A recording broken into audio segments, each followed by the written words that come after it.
Welcome back to the pod. It seems like it's been a while, but it hasn't really. So I'm going to start, as I usually do, with some reach outs that I've had over the last sort of week and a half or so. A couple of people want me to start the pod every time to score myself out of 10 in terms of how I'm feeling. Now, I know I did that last time and I was a 3 or a 4, I think a 4. So with that in mind and with that in spirit, I will score myself a 7 or an 8 today. An 8 today. It's just before 5 o'clock. Again, garage is the location. It's cold, it's horrible, it's dark outside, but I'm feeling good, and I'm going to score myself an 8 out of 10. So there you go for everybody that wants to know. Some really important reach outs and thank yous from the last sort of week and a half. Some people that have reached out via email, via phone calls, WhatsApp, social media, and I've really enjoyed engaging with some of you guys. So please keep it going. A couple of shout outs for Dave, who's really enjoying the pod and wants to know a little bit more about how we started the business and how we dealt with knockbacks and times that we weren't selling, which actually we're going to talk about in a little bit of detail today. Also some great feedback and a nice email from Katie who spoke about her valuing some of the information from the previous pods around time away from work, focusing on family and life rather than her career, trusting your gut when making decisions and harnessing people's inner ability and leading from the front. So that's really good information there and some great feedback. Jason as well, really interested in overcoming setbacks and sort of complimented on the story about my hand, which was great, and that sort of adaptation was really interesting. Some really good feedback as well from Jono. Jono, interestingly enough, wants to understand a little bit more about the Guru story. So somebody that doesn't know Guru, doesn't know what it's about and doesn't really understand that journey yet. So part of the pod today is I'm going to take you through what that story and what that journey looks like, the hows, the whens, the wheres, the whys, and creating that culture and why that's important.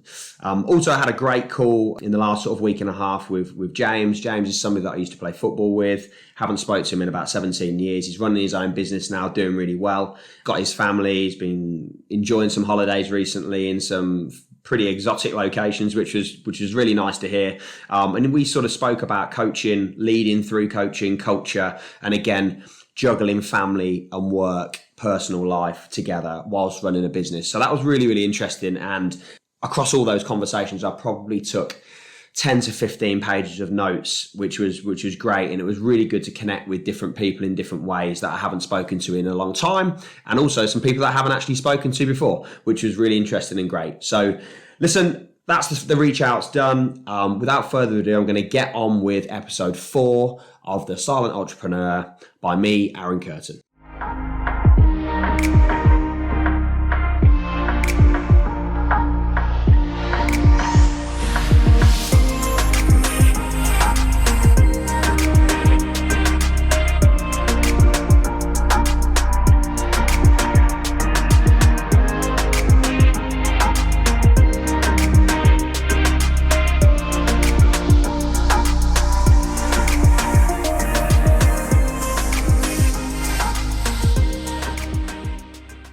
So the first thing on my notes, just turning page, is a couple of things that I've wrote down are dreams coming true and the importance of telling your story. And the reason why these are on the page is after exchanging some Insta messages with a chap called Jono, who I mentioned in the first part, thought that it would be beneficial for people that didn't know about me or didn't know about Guru and what we do to kind of understand that journey, which would help people understand maybe the podcast a bit more. So some great feedback and stuff that I've absolutely taken on board. And I think it is important. And when I started to think about the importance of telling your story, and I started thinking about my own personal story and when I've aligned with other people in the past, other leaders in the past, and get inspired by their story and start talking to customers and suppliers and people potentially looking at joining Guru about the business's story, what we've done so far and what we're looking to do and achieve and the difference we're looking to make, it is incredibly inspiring. And when I actually look back, you know, I'm not going to lie to you, you know, I wasn't 7-8 years old, like many people who set up a lemonade stand at their street and was selling this and selling that. I was pretty industrious, sorry. In my youth, I always wanted to know that I wanted to be successful. I wanted to do something, and I had that energy to go and get it, but I didn't really know what I wanted to do. And I don't think I really knew I wanted to run my own business probably until my early 20s.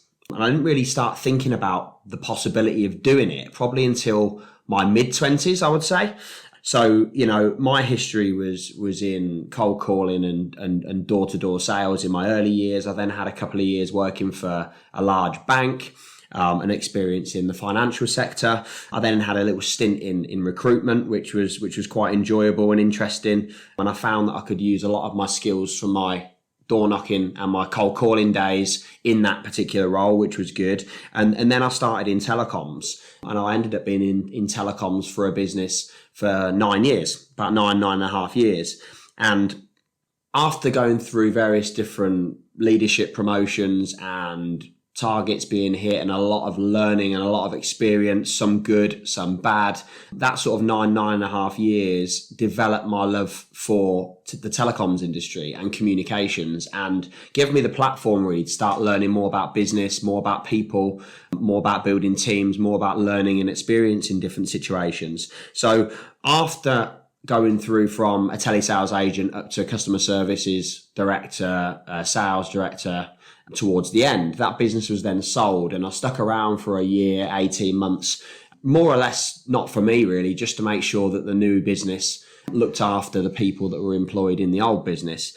And when that was completed and done, it was the time really for me to step out and get some experience doing things myself. So I had a short stint at another business in Milton Keynes for a few months, and then moved into setting up Guru Technology, which came with sort of 6 or 7 months of research. And what we really wanted to do was, from having 10 years at that point, 10, 11 years in the industry, we found that the customer was no longer the priority in the majority of cases. And I'm being general here, and I'm generalizing. There's hundreds and hundreds of businesses that are in this telecoms industry. A large amount of those businesses are very credible and they do a really, really good job for their customers. But there is also a proportion of businesses that do what we do, as there is with any industry, I would expect, that are a bit spurious and they're doing things they shouldn't be, and are not holding their people, their staff and their customers and suppliers in high regard. So we wanted to make sure, and we wanted to come in and not just be another telecoms company.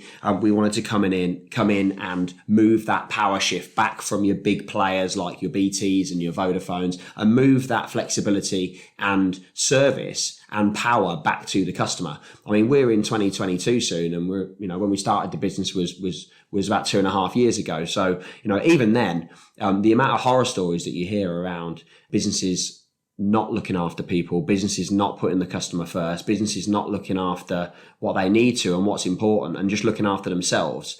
We even get it now. There's tons of businesses doing it, and our goal really was to create a business that moved that power back to the customer, that had a fresh, unique set of products that was delivered and serviced in a very proactive, a very flexible, and a very simple and efficient way. And that was the dream really, which was to try and give telecoms a bit of a better name again, because it's always been looked at, certainly in my 10, 11 years, it's always been looked at as an industry full of cowboys. And, Guru isn't a cowboy. We make our decisions based on our people and our customer, and we try and do the right thing as many times as we can, and we live and die by that. Even if it costs us money or time or extra energy, or we have to change things, we'll always make that decision with the best with the customer in mind. So we, at the start, understood and wrote down on my dining room table all the issues that the industry had: the mis-selling,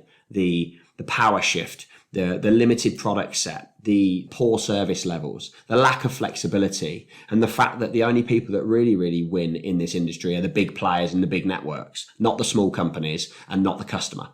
So we wrote down basically on a sheet of paper what all the issues were and why telecoms was poor at that time.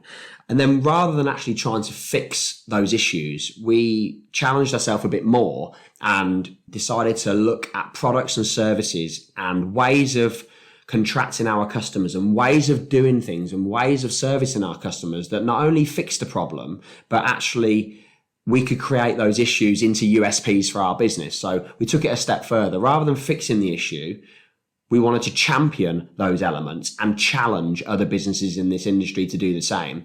And the idea was, and the idea still is to revolutionize this industry and to do things that other people are not doing in a way that other people are not doing it, in the hope that on the masses, we will keep evolving as a business, and we will always be at the forefront of the evolutionary chain in this industry.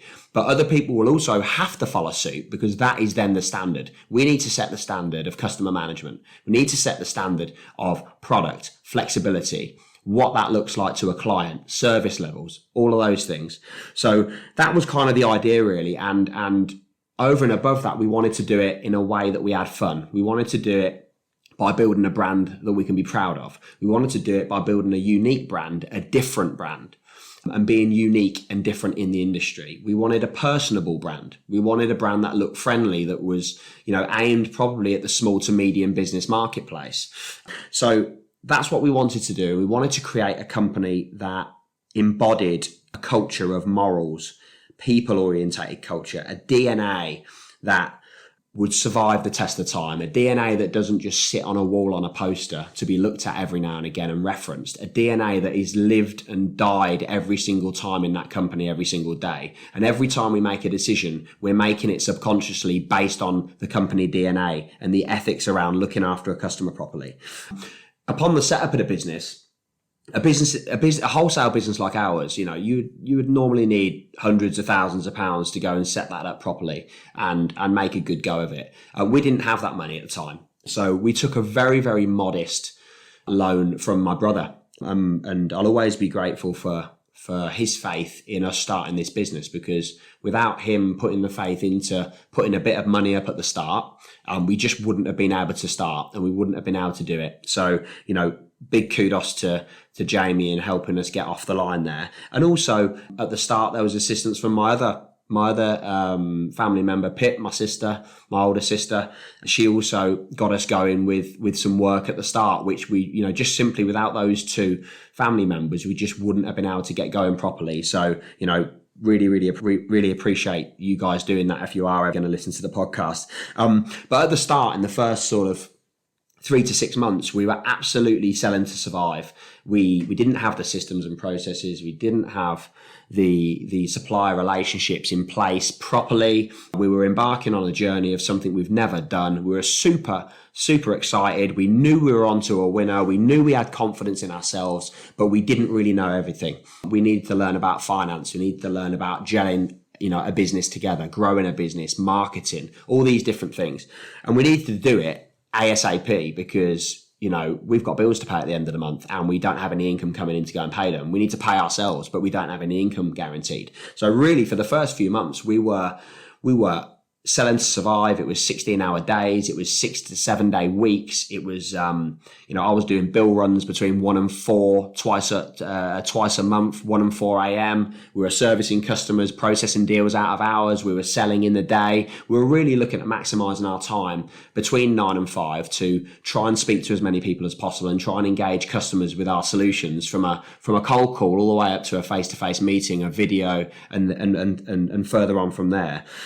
The business has gone from 1 or 2 heads to 12, 13 heads through COVID, and, really starting to pick up a head of steam now. We're going to be turning over for 2021, when December closes this year. We will turn over between January this year and December this year about £1.2 million, which is 4 times the turnover of our first trading year, which was just over 300,000. So, we're going in the right direction, but more importantly than some of the financials, we're actually making a difference to people. And that is the reason why we started the business. To make a difference to our customers, to move the power shift away from big companies to smaller, back to the customer, and to deliver a more agile solution and service to everybody. And some of the things, that we talked about in a previous podcast that I'm most proud about are actually customer achievements, not deal sizes and acquisitions of deals, but actually some of the solutions that we know have made a difference to people's companies, that have helped them get through COVID and help them be profitable. And we specialize in helping businesses go through that technology steep learning curve, whether it be integrations with CRMs, whether it be phone systems, connectivity, mobiles, insurance, IT support, all these services that we offer that are all built and all looked after by Guru and all served in-house. All these things are vital in every single business on this earth in order to be able to get right, for that business to be successful. So that's what we do. And as we go, we are disrupting. We're disrupting other telecoms companies. I've had countless calls with different owners where they don't really like what we're doing because it's putting pressure on their business. It's challenging the status quo. But actually, that's quite a compliment, because we've been going for 2.5 years and, we'd never run a business before. Got a lot of experience in the industry, but we've never run a business before. And in going through a very steep growth over the last sort of 12 to 18 months, through a very, very tough period in COVID that we're never ever going to experience, potentially never going to experience again, immediate change like that.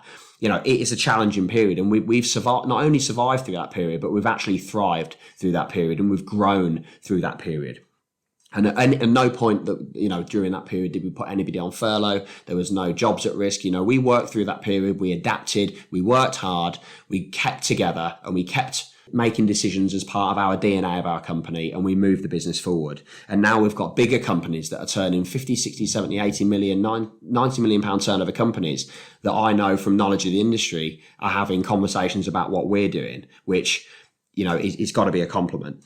But the business is focused on not just its customers, but also its people looking after those customers. And since the start of the business, we created the Guru DNA, which is an internal, includes different things like pride, accountability, work ethic, family, all these things that we as a company hold most dear to us. And because of that, we've got the best people in the industry, fighting the cause every single day, looking after fantastic customers that love what we do. And and the exciting part is it's just the start of the journey. We're 2.5 years in.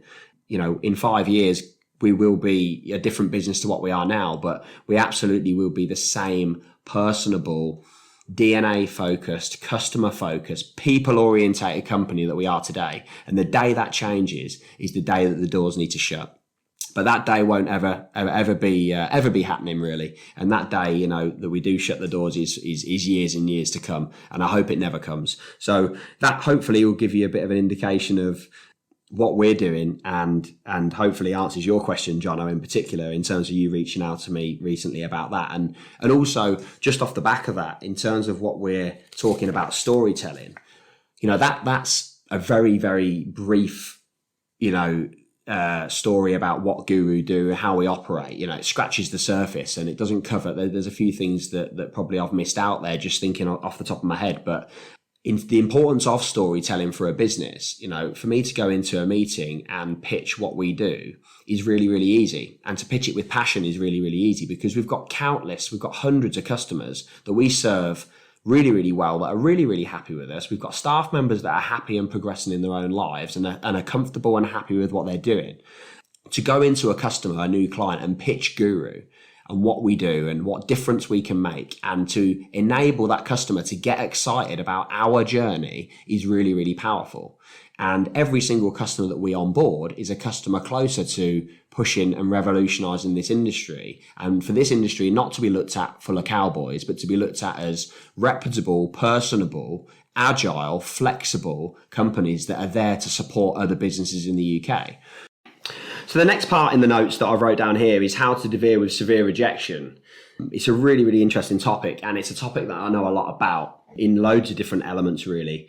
And it's come about because a chap called Dave, again, that I've known for a while, actually reached out to me recently and talked to me about his experience of starting his business and, business on the side for him and how it's going, and, how really to cope with rejection and periods where you're not really selling anything. And I think when I look back to sort of my experiences working and doing cold calling in my early days and doing door knocking for 1.5 years in all weathers and all hours, 6 days a week, I think in those two jobs and those two experiences probably gave me more experience of rejection than I would probably then learn about over the coming 5-6 years in that couple of year period. I think people look at not just sales, but people look at things like cold calling and door knocking and they think, these guys are scumbags. It's a shit job. Why would you do that? You open a door, somebody's standing there, and all most of the time you want to do is shut the door politely, hopefully, and say, look, I'm just not interested in whatever you've got to say and whatever you've got to sell. I want to go and have my dinner, or I need to go and work, or I want to go and spend time, with my family.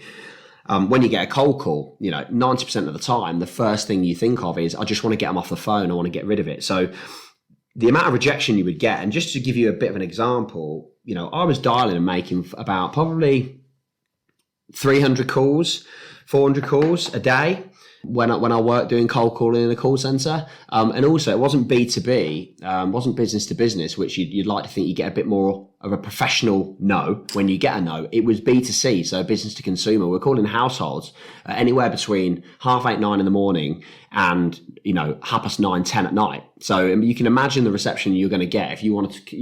You're ringing people up in their own time at 9:30 at night, trying to talk about a product that they probably don't even need or want. So and you'd probably think out of those 300 people that you dial, 290 of them are just not interested.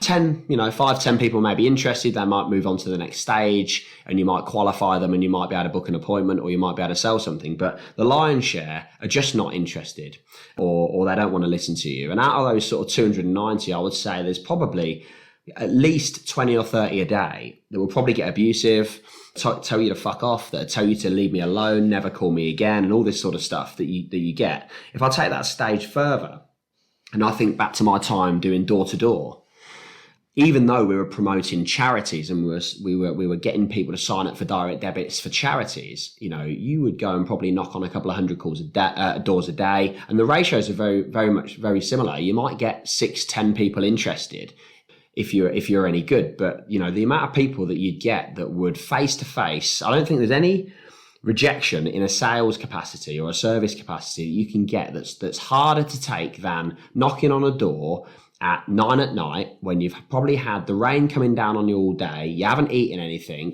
you want to go home, you're behind your target, but you can't go home yet because you need to get another couple of sign-ups. It's 100% commission most of the time. So if you don't get the sign-up, you don't get paid anything. And you're knocking on doors at a time where that's not going to be well received. And if you open a door, you're freezing cold, they open a door, you feel the warmth, you can smell the food, and all you want to do is go home. And all you want to do is give up. And then to have somebody face to face that's less than a metre away from you say, piss off and get off my drive, I'm not interested, leave me alone, and the door slams, that walk off the drive is tough. And it's that rejection is hard. So I think, firstly, I'd like to table something, which is the stigma for cold callers and door knockers. Anyone listens to this podcast, it has a stigma, but it's a difficult job. It's a hard job. So if anybody knocks on your door, you don't know how long that person's been outside, be nice to them, offer them a drink, but you don't have to buy anything, but just be nice. If you're going to say no, there's a way of saying no. So that's all I would say about that is from many experiences where it hasn't been very good for me, if you're going to say no, just say no quickly and say no nicely and move on. There's many things though from that period that I gained, and I think some of my best skills that I have now came from those times. Valuable skills that I learned that I would never have learned at that time if I wasn't doing that. If I didn't commit and stay doing those jobs, I just wouldn't have learned. Coping with the rejection. When you're working door to door on the phone, you build up an armor. You build a fake armor. And you become numb to the negatives. You become numb to the rejection, which means that when it happens, it doesn't have much of an effect on you. It's a bit like getting shot with a gun. If you're wearing a metal armor, you might hurt you for a second and then the bullet bounces off. If you're not wearing the armor, it's going to hurt a lot more and you might die and you might bleed to death or whatever. So having that experience of continuously going through the rejection builds you a suit of armor and it makes you bulletproof. And then actually when something negative happens, you don't take it to heart, you shrug it off, the bullet flies off and you just get on with it. It also taught me really, really valuable communication skills. If you can imagine knocking on 300 doors a day, the difference of the person that you knock door 1, door 2, door 3, door 300, different times of the day, different individuals, different types of individuals, different age, different background. different areas, just, completely different walks of life potentially.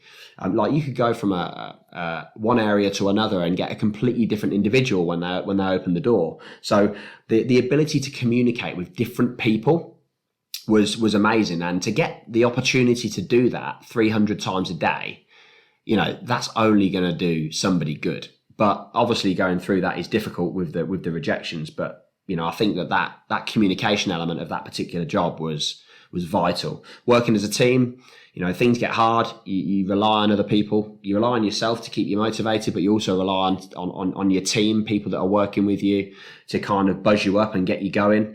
Being able to rapport build with different people. I like to think one of my strengths is that I can get on with probably 99% of people that I ever meet, and genuinely get on with them as well, not in a fake way. Genuinely see some synergy and genuinely get on and like talking to them.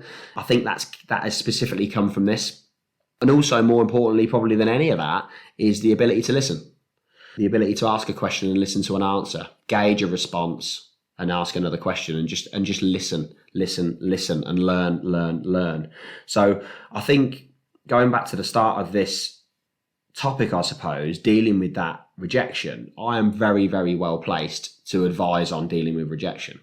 And that's just two examples of some of the work that I've done in the past. But what's really, really helped me is to look at rejection in a certain way. If you look at rejection as something that's really, really tough to deal with, and your mindset is that when I get rejected, that it's personal and it's hard to deal with and it's going to stay with me forever, then you won't ever develop that bulletproof armor to move to the next door, to make the next call, or to put yourself out there, in whatever way it is.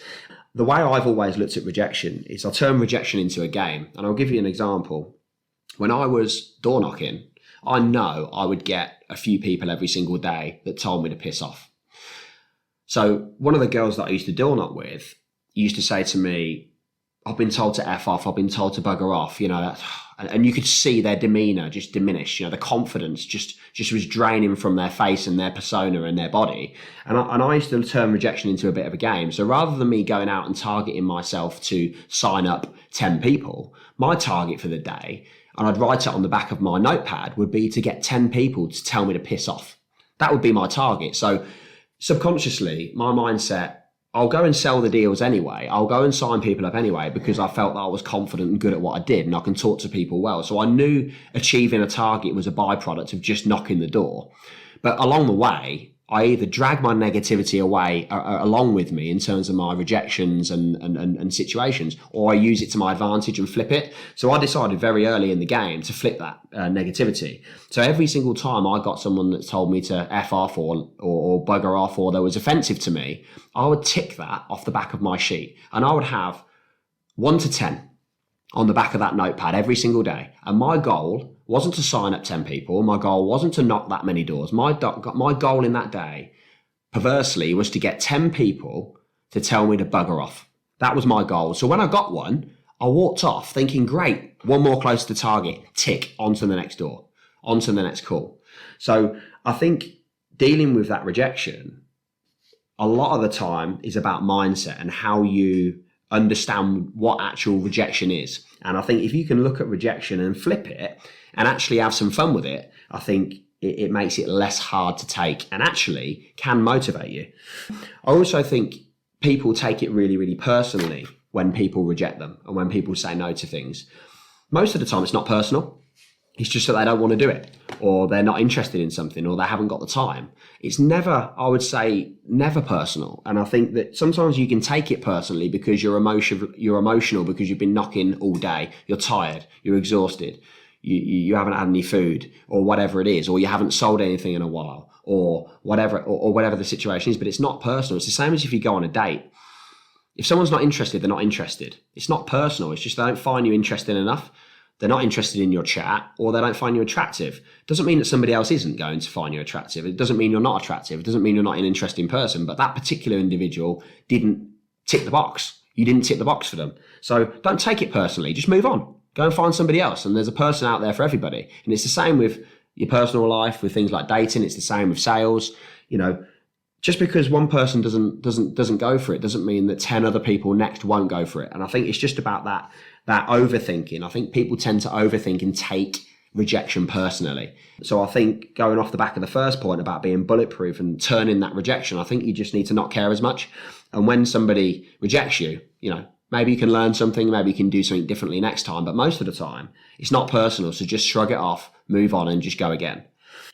I also think that when you look at rejection for me is an opportunity. It's an opportunity to learn. It's an opportunity to change something. It's an experience. It's a lesson. And it's an opportunity for me to top up my bulletproof armor. So actually, when I get rejected, I can't remember the last time that I lost out on a deal, or I had an offer rejected, or I spoke to somebody that didn't want to do something, or whatever it was that was some sort of negativity and rejection in my life, personally and professionally. I can't remember the first time that I didn't just shrug it off and move on and use it as a positive and think, okay, that puts me closer to something good that's going to happen. Or actually, I've learned something from that, and maybe I can change something next time and I can be a better person for it and a better individual for it. So I think you just need to look at rejection and focus on the end game. And when you actually look at people that are successful people that are in the public eye, you look at Beyonce, for example. She went on Star Search in 1993 and got told no. Yet she was part of the biggest girl band on the earth, and she's uber successful. You look at Steve Jobs. He got fired from his own company. That guy changed. That guy with Apple changed the game, changed the world across all of technology. But he got fired from his own company. That's got to be pretty severe rejection. But he kept going. Walt Disney, he got told that the mouse wouldn't work. Well, we all know what happened there. Oprah got told that she wasn't fit for TV. Elvis got fired after his first performance. Steven Spielberg got rejected from film school for 3 times. And he's probably one of the most successful film producers anywhere, anytime. So you look at what rejection is.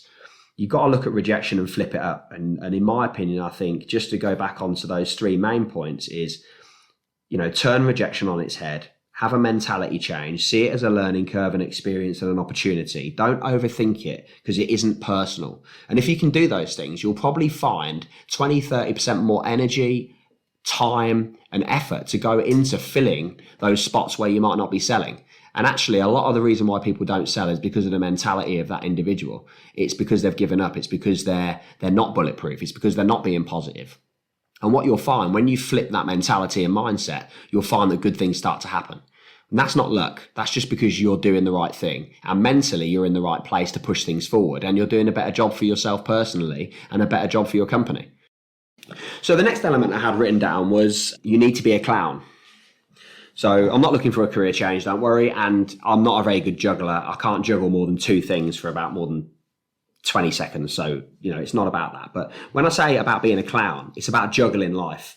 Somebody told me a couple of weeks ago, somebody had a conversation and said, you do so much stuff. What is your work-life balance? How do you make that work? And I thought it was quite interesting, because my viewpoint on my view on work-life balance and stuff like that's massively changed over the last 5 years to what it was maybe 10, 15 years ago. I don't think, in my opinion, people might disagree, but in my opinion, I don't really think work-life balance actually exists. It's just life with a section of choices and priorities that change and interweave consistently. And I look at my life and I think, well, I've got a family, I've got kids, I've got friends, I've got a dog, I've got hobbies, I play football, I work out, I've got my health, I've got my own time that I need to have. I work long, I work hard, and I've got multiple work interests. I've got people that I need and want to spend time with. My kids have got clubs. I've got school runs to do. And when you look at it and you think, that's quite a lot of stuff. So I don't think, and all those things interweave with each other. So just as a quick point on juggling things and that kind of work-life balance, it's important to get it right, but I don't think you should put too much pressure on it. I don't think you'll ever get it 100% right, because it changes every single day, every week, every month, every year. Priorities change, lives change, things come up, and you just got to deal with it and just roll with the punches. And I think looking at it as a work-life balance is putting structure into something that is impossible to structure. If you run your own business or you're starting your own company, or you're working on your own, or you're a decent level of a business where you've got a decent level of responsibility, work doesn't finish at 5. Work doesn't start at 9. Most people that are doing those things, if you're working for a big corporate and you're happy with doing that, then that's fine. But if you're working for a big corporate and your job is 9 to 5, then fair enough. But if you're looking to embark on starting a business, if you're an entrepreneur, if you're running a small to medium organization, you will all know that 9 to 5 means nothing. It means it doesn't exist. That's just that's the constructs that have been created from history of work telling you that a job is 9 to 5 and a job is Monday to Friday. And I think when you look at that, you don't compartmentalize your life in the same way. And the way that I look at my life, I don't have a work-life balance, because that puts pressure on things that I'm not in control of and that will change all the time. And that's not going to do me any good. I'm not going to put extra pressure on myself on things that I can't control. So I think people should stop beating themselves up on a work-life balance, and stop feeling guilty for working too much, and stop feeling guilty for spending too much time at home and not working enough. I think people need to look at things in a flexible, agile way and look at your life. It's not work-life balance, it's just your life. And that life is filled with choices and priorities. And sometimes you'll make the right choices, and sometimes you'll prioritize the right things, and sometimes you won't. But those decisions are made. You roll with it, you run with it, you get on with it, you learn, you move forward, and you maybe make a different decision next time you have the chance. But what you don't do is put extra pressure on yourself to split these things up. In my opinion, it just needs to be one thing. And these things just intertwine. Some days they'll intertwine more. So some days you'll work longer. Some days you'll be at home for longer. Some days you'll spend time here. Sometimes you'll spend times there. There'll be occasions you put your laptop on in the evening at the weekend. There'll be occasions where you won't put it on at all. And that's just the way it is. So when we're talking about choices and priorities, the ways that have really, really helped me organize myself, because my life is pretty hectic. It's my own fault, because that's the choices I make, and I like it, and I don't want it any other way, or else I go stir crazy. I'm not the type of guy that wants to lay in until 10 in the morning 3 days a week, because that wouldn't be good for my own mental well-being. It's not where I'm comfortable. I want to be active. I want my mind to be alive. So the ways that I've wrote a few things down here which people may be able to use in terms of helping people prioritize and helping people choose different things. So the first thing on here is timescales. So as much as you want to have some flexibility within that flexible construct of what your life is, you need to have some sort of cut-off points with different things, timescales. So I think I mentioned in the previous podcast, I've started to do this now in my working life. If I go into a meeting, I'll be very, very clear at the start of the meeting. First thing I'll say is, nice to meet you.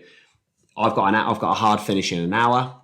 Have we got enough time to get this done in an hour? And what that enables people to do is to fast track things, less chit chat, more information, more direction, and we can get more things done. And I think you need to be really ruthless with timescales for different things. If you're even in your personal life, you're going to see a friend and you want to get that life balance right.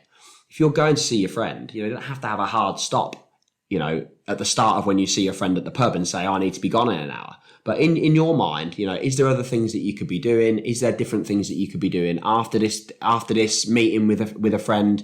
Am I going somewhere else? Can I utilize my time elsewhere as well? And you can get a bit more of a better mix. But in your own head, if you don't have a stopping point in your own head for things, whether it be meetings or seeing people or different things that are going on, you're leaving absolutely everything to chance. And 9 times out of 10, you just won't be as effective. And when you're not as effective, you'll miss things. You'll lose doing things, you'll lose track of things, and that adds to stress, that adds to you having a poor mental well-being, and it adds to the anxiety that is already a very, very complicated and fast-track life. I think one of the biggest elements that enables me to have the right choices and priorities in my life is saying no. And it's something that I've not been very good at up until probably a couple of years ago, which I was kind of forced to do stuff, given the amount of work that we had going on, setting up the businesses and stuff like that with what was going on. But saying no is hard, because I like to say yes to people because I like to help people. But actually saying yes sometimes doesn't help. And it certainly doesn't help me sometimes when I'm prioritizing doing things. And all you end up doing is saying yes to everybody and then letting people down when you don't deliver things. And that doesn't make me feel very good at all. I don't have a habit of not delivering on things. So most of the time, what I'll do is exhaust myself out by making sure I'm keeping to all my commitments. So I think a large area of helping people prioritize, and for me personally, the right choices is saying no. Say no to people. You know what? You're not going to upset anybody for it. You know, not everybody says yes to everything. And actually, it's quite refreshing when you say no, because you can get some time back and you can spend time doing what you want to do rather than what other people want you to do. And then it puts it in your priorities then. I think also with things that you're doing in your day and your week and your month, we talked about priorities. How many people actually set what the priorities are? Now, at the last 2 days of every month, I will write a list for the business and for me personally. I'm actually going to turn to this list now so I can give you exactly what I do. And this, by the way, is an absolute game changer for me. I've been doing it for about 6 or 7 years, maybe more. And it's an absolute game changer. So I'm looking at a double page spread in my notepad at the moment, which is at my October action list. And what it enables me to do is understand things that I need to do, and also enables me to prioritize. So I've got different sections. I've got a general section. I've got a people section. I've got a brand section. I've got a marketing section, a finance section, an IT systems and tech section, and a home and personal life section. And just to give you some indication on some of these things that are in here, home and personal life, for example, could be, once a month, I always go and visit the graves of my friends and family that have died, because I feel it's important for me to remember them. I want to be there regularly because it's important to me. And when I don't go, it makes me feel bad. It makes me feel negative and it makes me feel upset. And when I go, it enables me to talk, it enables me to let things off my chest, and it makes me feel good. So if I don't do that, that's going to make me feel worse. So I want to make sure that's on a list that I'm going to go and do. Other things that are in there that are maybe more, business focused. Finance, for example, cost-based reduction exercises. We've got different things in there around that because that's important for the business to make sure it's managing its money properly. Marketing. What are we doing on marketing for this week and this month? What campaigns are we running? What is social media doing? Where are we going to focus our attention? And there's probably, I would say, just not to take too long and add it up, but I would probably say it's probably 50 to 60 different actions across all of these different areas. What I'll then do is I'll color code those areas into long-term priorities, medium-term, short-term, and stuff that I'm working on right now. So what that enables me to do, going back to the original point of prioritization in your life, is this list covers my personal and business life, because for me, it's just a life, like I said. And what this enables me to do is prioritize things that are important. And what I'll then do is transfer some of these things into my diary for the day or for the week. And that enables me to not only prioritize, but ensure that falls within my organization process to actually get things done. So for example, with that point around going to the graves of some of my friends that died a few years ago, that takes a couple of hours. Well, that will drop into my diary at some point in a monthly cycle. Within that home and personal section, there's also things in here as well, like gym routines. Ordering my food for the month, my healthy food for the month, stuff that makes me feel good and makes me feel better. That will be in my monthly list. It will be a short-term priority. And because it's a short-term priority, I'll be looking at that every week, at least once or twice. And that will factor and be transferred over into my diary at some point. And then I'll get it done. And then it'll be ticked and highlighted off. And then it will come back up next month. So a day before, 1 or 2 days before the start of a following month, I will rewrite my action list for that particular month. Yeah. So it means I'm organized, I'm comfortable, I'm not going to forget anything, which makes me confident. It makes me feel good because everything's in one place. And it means that I can prioritize things into working, short, medium, and long term, in work and out of work. So that's really, really worked for me. So I would have, however big or small that list is, just because my list got a lot of stuff on it, your list might have 10 things on it, but those 10 things might be really important to you. So I definitely say try that and see how you get on. And like I said, if you want any support on how to put that together, just give me a call. Reach out to me on social media, reach out on my mobile number, keep giving people it. Just give me a call and I'll help you for half an hour, and we'll set your priorities and we'll set how that would work for you. Also, things that help me prioritize and some of the choices that I make are things like putting my health and well-being first. So if I've got things in my diary like working out or the gym or eating healthily or ordering my healthy food for the month, for example, or spending time with my girlfriend or spending time with my kids or spending time with my family. I've made a big effort over the last three months to do a much better job doing that, because I didn't feel that I was particularly good at it. And the balance wasn't quite right for me. So now I've involved the personal stuff within my process of organization. It means I never forget it. And it means that it always gets done. And it's meant that I've spent some great times with my family, friends, girlfriend, kids, some time for myself doing things, to have some one-on-one time for me. I've done that more in the last probably 3 to 6 months than I've done in the last 5 or 6 years. So, back to the point, I would definitely focus on your health and well-being first, saying no to people and being ruthless around that point, and having a plan and a set of priorities and timescales that you can utilize. Maybe it's a list, maybe it's a diary, maybe it's both, but doing that. And in doing that, you'll find that you'll get more control over your life, and your life will become a life full of choices and priorities. It won't become a work life, which is stressful and conflicting. It will just become one life. One of the last points I just wanted to finish on is really, really short. And, seeing as we've just been talking about life balances and family and different things, and I've just wrote down important things in life. And what I want to talk about, I want to read you a poem. Freddie is my son. He's 8 years old now, recently, a couple of weeks ago, and he's a brilliant little lad. And watching him grow up is fantastic. I'm so proud of him and some of the things that he's doing. And he's just gone into a new year. His old yearbooks got sent home a few weeks ago, and I started reading through all these old yearbooks and all these old books. And I came to the religious education book, and I opened the book and I was looking through some things, and there was some pictures and some text and some writing. And there was one page that I've taken a photo of that I'm reading, that I'm going to read from in a minute. And I'm going to tell you why afterwards. And basically they got set a task to, if they could talk to God and recreate the world, what would they want, and how would they want people to live? And he had to write his answer in a poem format. And what he was, he was talking about things that he was thankful for. So I'm just going to read you this, and then I'm going to talk about it afterwards. So, dear God, I hope you protect us and make us choose the right choices.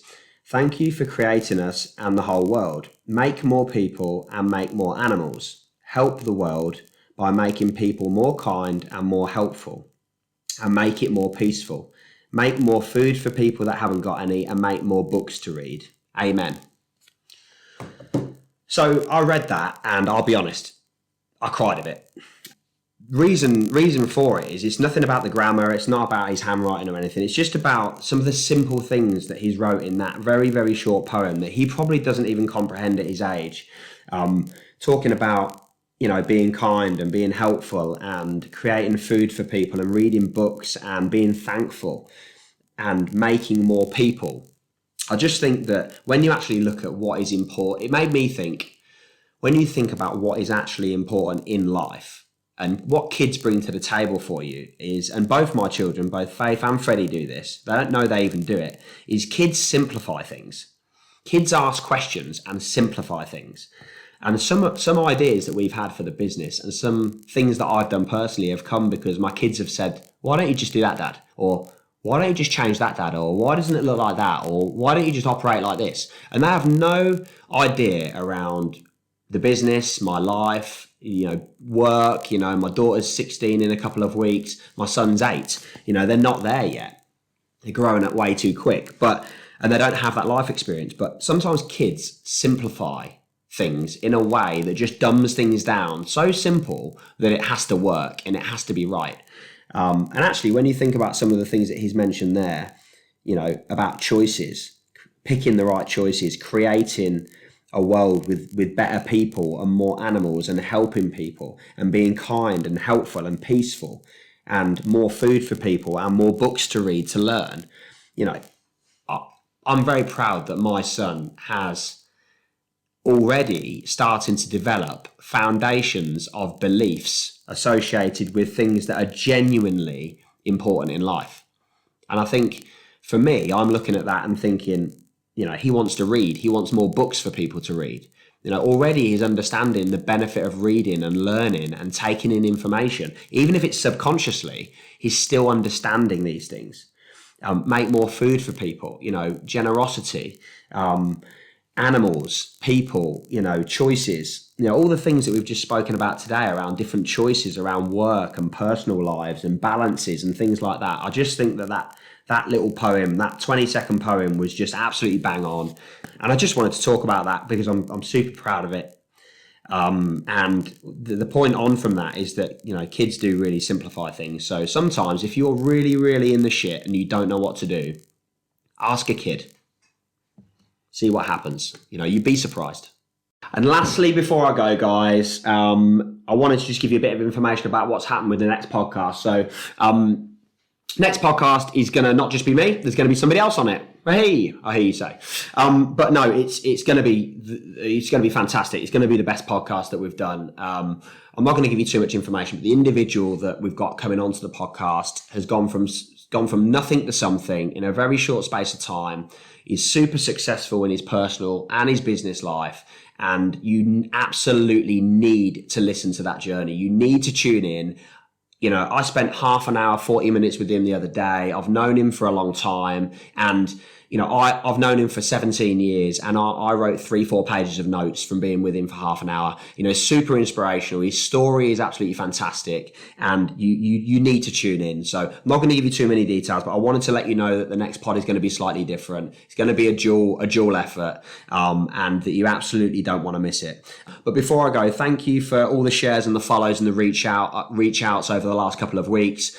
Social media has gone mental. It's gone crazy, which is great. So thank you very much for that. It's great to have you guys interacting and making this interactive. And like I said, the original reason starting these podcasts was primarily for me. It's counseling and therapy with things that I find really, really difficult, and coming onto these podcasts and feeling a sense of relief when they're finished. Not relief because they're done, but relief because I'm happy that I've talked about things in a certain way, in an honest way, whether it's good or bad, is really, really refreshing. So I really genuinely, from the bottom of my heart, appreciate every single person that shares and likes a status, passes the pod around, and everybody that listens to the podcast and feeds me back. So thank you very much for that. Please keep reaching out to me. Every single person that reaches out to me via WhatsApp, phone calls, emails, social media, I will absolutely 100% respond, whether it's a call or a message. I want to speak to people. I want to learn more from you. I want to be able to bring more of that information onto the podcast, and I want to make this more informative for me and for everybody else listening as well. So thank you very much. Have a good one, and I'll see you soon.